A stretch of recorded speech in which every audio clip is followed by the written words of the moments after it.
autre exemple de chimiosélectivité, on part de cette molécule A, et ce qu'on veut nous obtenir, c'est le produit B, c'est celui-là.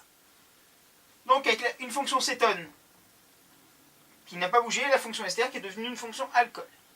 Donc on va faire réagir cette molécule avec un réducteur qu'on appelle LiAlH4, le tétrahydroaluminolithium.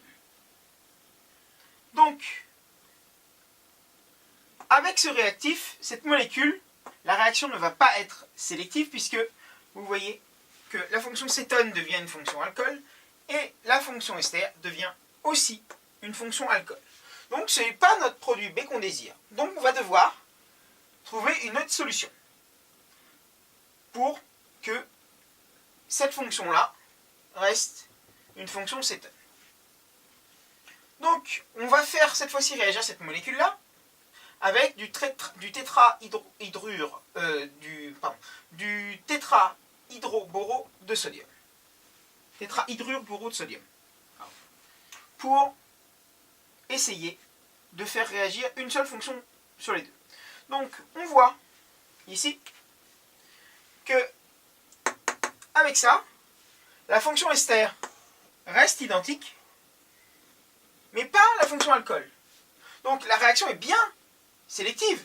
Elle ne touche que la fonction cétone, mais pas la fonction ester, et c'est l'inverse qu'on veut. Donc, encore pas de peau, on est tombé à côté. Donc, la fonction cétone va réagir de façon préférentielle avec NaBH4 plutôt que la fonction ester.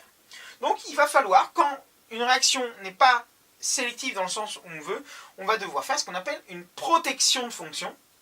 Donc, on va protéger la fonction ici. Comme ce réactif-là réagit de préférence avec le cétone, on veut qu'elle réagisse avec ça, et elle peut réagir avec ça, donc on va devoir protéger la fonction cétone pour qu'elle ne réagisse pas. Donc, première étape, donc ça c'est un mécanisme que je ne vous demande pas de connaître, c'est un exemple de protection. Lors d'une première étape en milieu acide H+, on va faire réagir un groupement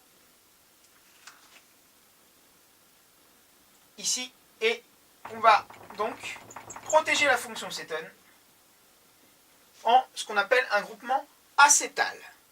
Ça, encore une fois, ce n'est pas à connaître. Donc, la fonction cétone, ici, elle est protégée, elle n'existe plus, et maintenant on va pouvoir faire réagir LiAlH4, puisqu'on voit que LiAlH4, c'est ce qu'on veut, fait réagir OH, ici, enfin transforme la liaison ester en liaison OH, et ne risque pas ici de transformer la liaison cétone en OH, puisque la liaison cétone, le groupement cétone, est protégé. Donc on sait que LiAlH4 va transformer la fonction qui nous reste, on le sait, en OH, et c'est ce qu'on veut. Donc on obtient OH ici. Et le groupement acétal est là. Et la dernière étape, c'est l'étape de déprotection. L'étape 1, c'était l'étape de protection. Là, c'est l'étape de synthèse.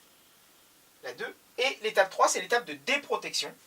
Donc, le but, c'est d'enlever ce groupement acétal pour retrouver notre fonction cétone.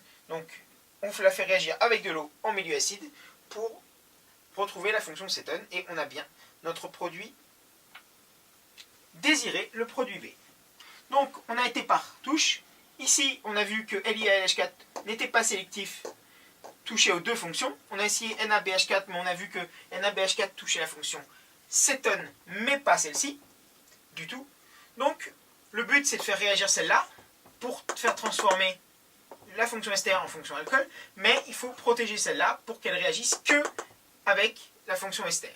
Donc, on va protéger la fonction cétone par un groupement acétal. Donc, étape de protection, étape de synthèse, étape de déprotection.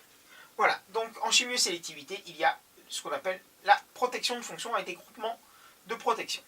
Ce qui implique une étape de protection et une étape de déprotection.